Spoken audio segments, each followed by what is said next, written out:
good quality facilities are really, I think, important for the grassroots game, particularly from the point of view that if you can create a sort of a community around a sporting facility, then you're going to engage with them over a much longer period of time. So to sort of sustain Hambledon Football Club, having this wonderful facility,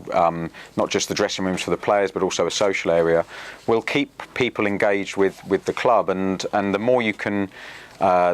give, I think, young players and existing current players in terms of somewhere to come and stay after training, after matches, the more chance you've got of sustaining that in the future. And this club, Hambledon FC, is 100 years old, so it's important that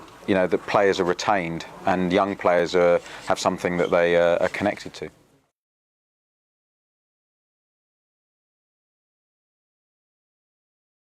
You have two phases of any project really when it comes to sport. One is the infrastructure and the facilities, but the second phase, which is equally important, is how you engage with people and what you do around a wonderful facility like this. And Grow the Game and the grants that come with that through the Football Foundation are all about giving people the opportunity to develop their teams, so get more teams playing. And here at Hambledon, for instance, the Grow the Game grant actually gives an opportunity for the next generation of players to start playing football.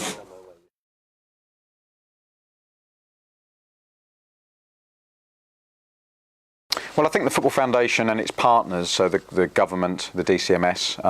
the FA, and obviously the Premier League as well, the relationship between the elite, the top of the game, and the grassroots level of the game, it's important that all the governing bodies and the main stakeholders really keep that connection alive, because it's very easy to see a player playing for England and think, wow, he's had a wonderful life and he's the finished article. But it's very important to highlight and illustrate the pathway that every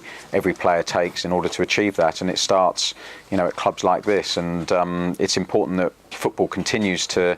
attract players, both girls and boys, at a young age, get them familiar with the football at a very young age, first and foremost for enjoyment and participation, but then secondly, if those players have talent, that they get the opportunity to really develop their talent and be successful, get as far as they can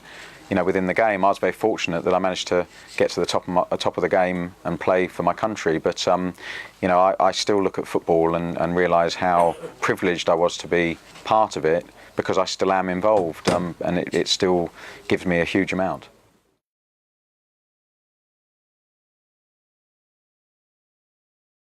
Well, grassroots football for me is something that is an easy connection for me to make, because I grew up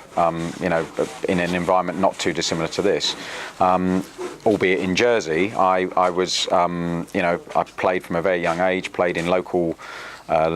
parks, played on local pitches, and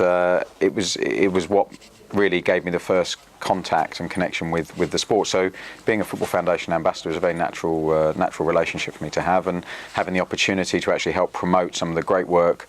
that the Football Foundation do in projects like this is it's a real privilege.